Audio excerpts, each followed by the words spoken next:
So greetings and welcome to the OsteoAxis podcast, exploring the direction of osteopathy around the world. My name's Mal Netzer, a British-French practitioner based in Oaxaca, Mexico. And I wanted to outline in this episode 0 what my vision was for this podcast and how we can connect and you can participate in this conversation too, because I really don't want it to be a listener-only podcast. We've got some really fantastic guests coming up with up to over 50 years of experience in practice. So I really hope that we're definitely going to learn some things to inspire us in our practice. And more than anything, for me personally, it's to feel more connected with each other, as the osteopathic profession has always been very complex, divided, and wrought with struggle, right?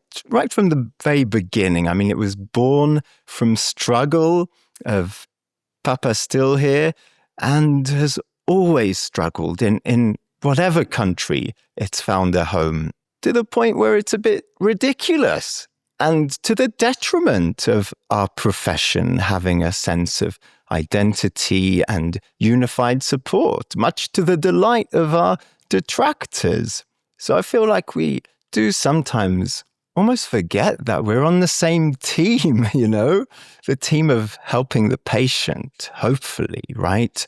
Rather than the team of whatever particular approach or technique we happen to favor, which actually has a lot to do, from my experience, with national styles. Because I've lived and worked in 6 different countries, and I don't think that many people are aware that their country really does have a kind of national style of osteopathy, whether it's the UK that's very polarized between structural and cranial, and you won't find that same kind of separation in France. In France, you'll find much more fascial unwinding and acceptance of energetic, biodynamic osteopathy. At a time, you'd never hear someone in the UK calling themselves energetic osteopath on Google Maps, would you? I mean, I've done the energy osteopathy course with Nick Handel. It's great, but that's something that people in general would cringe at, and yet it's very acceptable in France. In Germany, in Belgium, there's much more visceral osteopathy. They work much more with digestive, breathing issues. Their scope of practice is kind of different.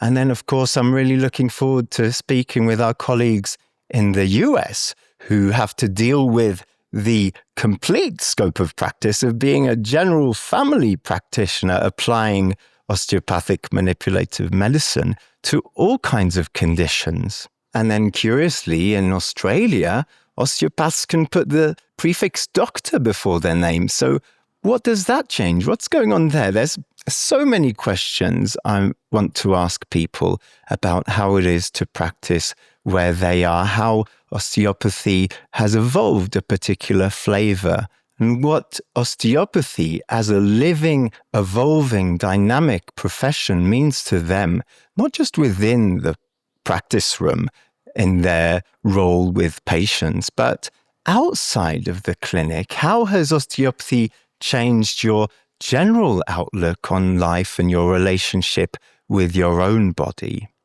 The osteopathic world is rampant with competitiveness and egos and one-upmanship. It always has been. I mean, you read something like, I've been reading John O'Brien's History of British Osteopathy, and you see that right from the beginning. I mean, and thinking about Still, Little John, etc., there's always been arguments and separatism within the profession and people trying to get their name, whether it's on an approach or a particular technique. And it drives me crazy, It's often the loudest voices get heard the most. But I feel like any practitioner who's been in practice for a length of time has something to contribute and share of value. So that's what I'm really looking forward to hearing from the everyday practitioners, as well as those leading voices who are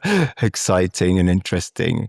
But I really feel in my journey in osteopathy has been opening my horizons, my fluency in different technique approaches. And that's only benefited my practice and my ability to adapt to the patient. So I feel like if we can communicate with respect and find a common language, instead of every approach trying to put itself into a box as the best thing out there, to try to integrate and see that we're all approaching from different angles this living whole, which is osteopathy.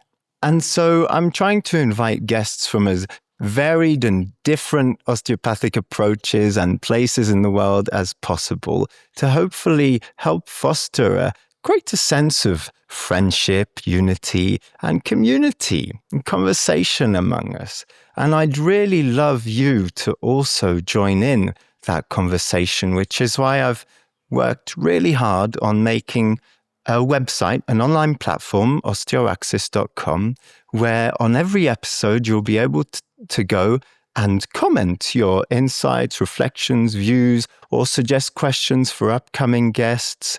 It'll be multilingual, so you'll see comments in different languages, but it's easy to translate them in your browser. Anyway, I'm completely open to any suggestions, feedback, improvement. I really want to create something that's useful and connects us together and helps provide information to improve the osteopathic education, which so many people in many countries feel is on the decline. I mean, to echo a statement put forward by the Osteopathic Alliance, which is a group of postgraduate institutions in the UK, I feel like it's almost, you think about the Flexner report, which drowned out osteopathy in the US, and it's almost like the UK colleges are kind of doing the same thing to themselves, taking out osteopathic content, trying to be more acceptable to the medical profession. Of course, they love that, but where does that leave osteopathy and the real scope of osteopathy? I always felt in my undergraduate training that surely osteopathy couldn't have got so famous and widespread and couldn't have such a developed and complex philosophy behind it if it was simply about helping back pain. I mean, that's ridiculous. And it took me a long journey of personal development, I would say, and I believe that every practitioner goes through that to an extent, to connect with what I feel is the bigger purpose of osteopathy for me, which is that it's about life. It's not about pain. When you think about those the questions that A.T. Still asked every patient, what are you going to do when you're better with your life, right? How motivated are you? Are you ready to change? It wasn't about where's your pain. Of course, that's important too. But as we can see from the evidence, anyone can help a bit with pain. So come on, it's not what it's about. At least not for me. And I'd love to hear what it's really about for you. I was lucky enough to be treated as a baby by Stuart Korth in the UK as he was starting the Osteopathic Centre for Children and going around treating newborns for free. And on many occasions, osteopathy's really saved my life in terms of depression, in terms of all kinds of issues that were not just to do with the musculoskeletal, but really to do with my sense of self and my direction in life, alignment in the much greater sense. And so that's what I was looking to be able to offer my patients, not just the physical side, but also the emotional, the spiritual, how you move in life, how you feel in yourself. And I was lucky enough to meet my mentor, Professor Dr. Jean-Marie Buckles, as an undergraduate, and then assist him in Germany on an osteopathic course for medical doctors and medical students.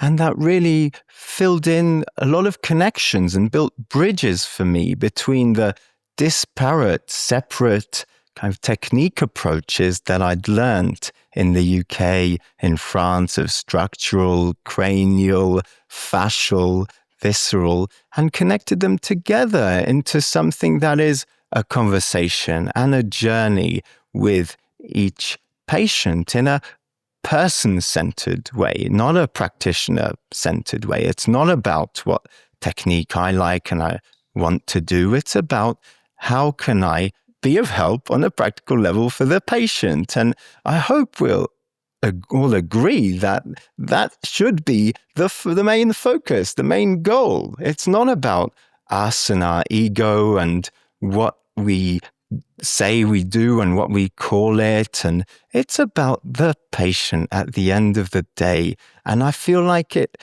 should be possible. It's very idealistic, I know, but hopefully we can build some of those bridges between each other to foster, a greater sense of friendship and community as a profession so that we can stand strong together, respecting and appreciating our differences, and osteopathy can continue as a living, breathing, evolving whole into the future.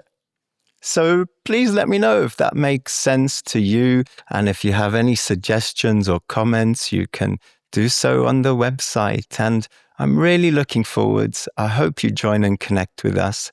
And we'll see you in the interviews with some really fantastic guests.